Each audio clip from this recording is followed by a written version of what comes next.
సంఘ్ పరివార్కు ఉన్నది ఒకే గుండెకాయ, అదే దేశం. ఒక మెదడు, అదే క్రమశిక్షణ. 2 ఊపిరితిత్తులు, అవే ధర్మం, సేవ. అవును, ఆర్ఎస్ఎస్ అధికారం కోసం ఎప్పుడూ చేతులు చాచలేదు.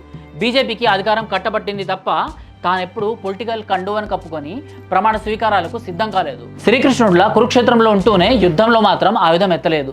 మరి శతాబ్ద కాలంగా ఆర్ఎస్ఎస్ ఏం చేసింది? అన్నీ చేసింది.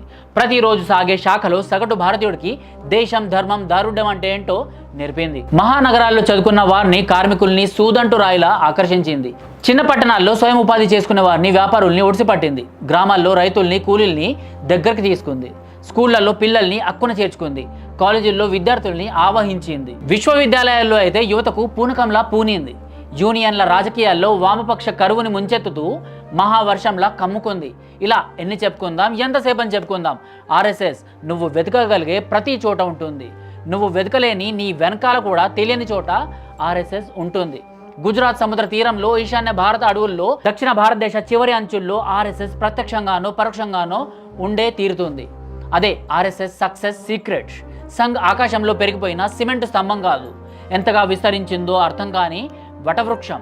మన వర్రీలు తీర్చే మర్రి చెట్టు. దాని ఊడల్లోనే ఏదో ఒక ఊడను పట్టుకొని సమాజ సేవలో మనం పట్టు సాధించడమే ఈనాటి మనందరి లక్ష్యం.